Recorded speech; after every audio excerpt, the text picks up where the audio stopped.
it really gets to, there's a kind of change. There was a big change in the theories we had, but there was also for a long period a delimitation of the object. You know, Right. And whether the theories will work as well for these other settings is now one thing that one has to look. How do you recalibrate the concepts to fit the different settings is part of what's going on now. Because I've thought of social movement theory and study as being, I don't know, largely kind of an artifact of the 1960s. The post-colonial, the anti-war movement, the rebellions and uprisings in France and Czechoslovakia. I think of those political movements as being kind of what really stimulated a lot of growth of the study of social there's no question about it. A lot of people either interested in their own movement, that, you know, Verda Taylor is a perfect example, feminist scholar, major feminist scholar, written an enormous amount, but through that interest, gets into general theory, more general stuff, and so, or being interested in the gay rights movement, civil rights movement, of course, as a foundational one, which in some ways a lot of other movements grew from and copied, but you see a lot of the people.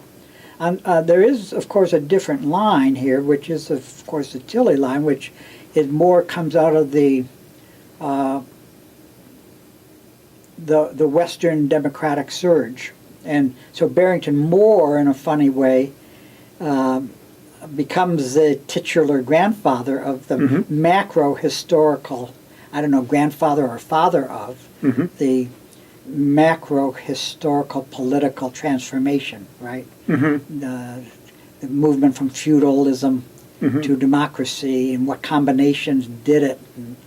And that ends up affecting this theory of revolution, which has been developed separately from the theory of social movements, which is really kind of funny. Right, that's true. Now there's been some movement to reconnect those, but it is the case that they broke off, and the theory of social movements provided the micro foundations for larger revolutions, although the theorists of revolutions like Wallerstein and Scotchpole never pay much attention to those micro foundations. No, that's so true and interesting. I wonder how you would react to a pretty stripped down theory of social mobilization that says groups sometimes have collective interests that that they're concerned about. So they're important collective interests. They sometimes have methods of coordination, communication, and organization which permit them to come together and act collectively. The factors that facilitate that organization and communication are simple things like having access to cell phones, or I think your own contribution to the resource mobilization thing. If they are able to draw together the resources that are necessary, that's an important factor. And that therefore the explanation of success or failure is really just kind of an assessment. Did they have the resources? Were the organizational resources available to them? Did the right kind of leaders crop up at the right time? And were their needs and interests really fundamental? And that's the basis of our explanation for either success or failure. How do you feel about that as a person who studied this for 50 years? Well, since I wouldn't be able to talk about it that for very long, I think you'd have to, when you start spelling out each of those components, they tend to be very complex. So how much is there a preceding infrastructure of networks and of relationships? Yes. What are the skills and repertoires of the members of the group versus the tasks that have to be accomplished, or in conjunction with the tasks that have to be accomplished to be successful? What can be the role? Who is the group that's involved? If anything that we pounded home in our resource mob was that the traditional theory, which saw the group as the group that had the grievance, as being the wellspring for all resources, that certainly for the American case just doesn't fit.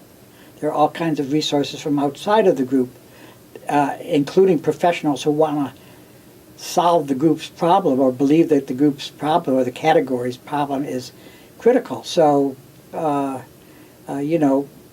of those surrounding factors, there's a wonderful paper by Nella Van Dyke and colleagues in September 2007, Social Forces, which just is such a confirmation of early Zald and McCarthy stuff.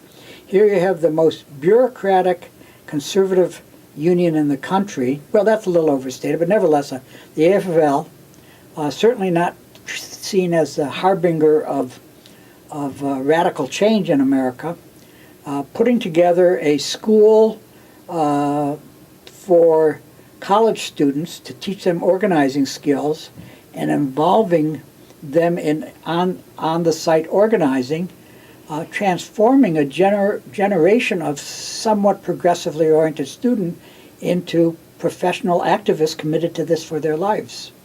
And that's not the model you see of all the things coming from the group. And the AFL as you know, the union has had a terrible problem of decline, and but all of the theories that are well up from the group. Here's the organizing group that grabs hold of it and puts out radical leaders for the future. That's a standard resource MOB and not a pivot and Cloward approach at all to where radicalism will come from. No, that's really, really interesting. But it also kind of highlights the point about contingency and path dependency, that this is in a sense, an exogenous, a separate factor. Right. Here's something else that came up as we have talked for the past hour or so, and that is the relationship between your thinking as a sociologist and the Chicago School. I wonder if you could just kind of, I feel such enthusiasm for the Chicago School and the kind of eclecticism and the pluralism, the willingness to take on a bunch of different kinds of problems. Yeah. Could you just talk about the Chicago School and its importance to you? Sure. Well, first thing is to note that if you look at the historiography of the Chicago School, which I've had to do recently for some lectures I did in China last summer, there was no Chicago School. It's a created function, okay? So, and within that, if you press it, you can find 3 or 4 major emphases that survived out of the original mishmash. They did have quantitative people in the original. Arbor, who's usually treated as a founder, key figure, was doing quantitative work. And you had social psychologists, and you had a journalist like Robert Park, and there are lots of different emphases in there. As it affects sociology and social movements, it was a heavily emergentist approach and social psychological approach, and